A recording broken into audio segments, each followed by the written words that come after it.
नई रिक्तियां नहीं थी, चूँकि नियोजित कर्मियों को भी है कि ये भी आ सकते हैं उसमें, तो हम लोग आगे इस पर विचार करेंगे कि इसमें किस प्रकार हम जो 50% रिक्तियाँ प्रमोशन के माध्यम से भरी जानी थी, कक्षा 6 से 8 की जो रिक्तियाँ हैं उनको अभी हम लोग सीधी भर्ती से नहीं भर रहे हैं। तो नमस्कार, मेरा नाम प्रेम है और आप लाइव स्ट्रीम देख रहे हैं। बिहार के कई स्कूल हैं जिसमें क्लास 6 से लेकर 8 तक के टीचर नहीं हैं। हालांकि काफ़ी टीचर बहाल किए गए हैं, पर कुछ ऐसे भी पद हैं जो रिक्त पड़े हुए। जब इस पर हमने बात किया शिक्षा विभाग के अपर मुख्य सचिव दीपक कुमार से, तो क्या कुछ कहना ठीक देखिए आप इस वीडियो में। नियोजित शिक्षक जो वर्ष 2006 से नियोजित हुए हैं, तो 6 से 8 की रिक्तियों में से 50% रिक्तियाँ प्रमोशन के माध्यम से भरी जानी थी, प्रोन्नति के माध्यम से उन शिक्षकों के द्वारा जो कक्षा 1 से 5 में पढ़ा रहे हैं, परंतु अभी तक एक बार भी प्रोन्नति दी नहीं गई है। तो इस कारण से हम लोगों ने अभी कक्षा 6 से 8 की जो रिक्तियाँ हैं उनको अभी हम लोग सीधी भर्ती से नहीं भर रहे हैं, क्योंकि सीधी भर्ती की जितनी भी रिक्तियाँ थी वो भरी जा चुकी हैं पिछले 15 सालों में।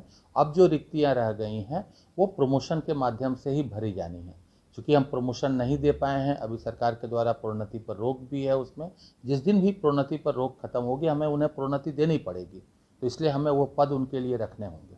कक्षा 6 से 8 वो तो आगे भी होगा, जब भी उनकी नई रिक्तियां होंगी या कक्षा 6 से 8 में हम जब नए और अगर पद सृजित होंगे तो उसमें उनको इसका लाभ मिलेगा। अभी चूँकि नई रिक्तियां नहीं थी, चूँकि नियोजित कर्मियों को भी है कि ये भी आ सकते हैं उसमें, तो हम लोग आगे इस पर विचार करेंगे कि इसमें किस प्रकार हम जो नियोजित शिक्षक हैं वो किस प्रकार परीक्षा उनकी ली जाए ताकि वो सरकारी कर्मी के रूप में आ सकें।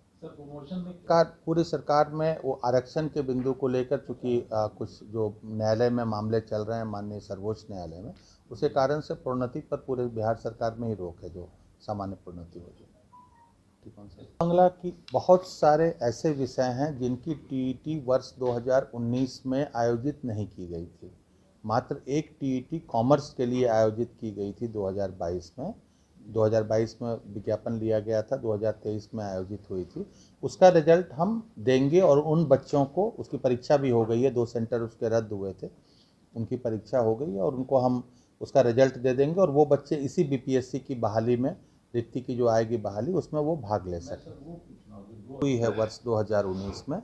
जैसे ही ये प्रक्रिया समाप्त होती है, हमारी बीपीएससी की परीक्षाएं हो जाती हैं, उसके बाद हम उन विषयों पर भी टीईटी कराएंगे और जो अगला चक्र हम तुरंत उसके बाद अनाउंस करेंगे। जैसे ही ये चक्र समाप्त हो जाता है, बीपीएससी का रिजल्ट आ जाता है, उसके बाद अगला चक्र हम अनाउंस करेंगे, उसमें उन सभी बच्चों को भाग लेने का मौका मिलेगा। अभी कि स्कूल्स की संख्या जो है अभी लगभग 75,000 के आसपास है। उसमें से 40,000 हमारे ऐसे विद्यालय हैं जो कि केवल प्राथमिक विद्यालय हैं, यानी जहाँ केवल कक्षा 1 से 5 तक की पढ़ाई होती है।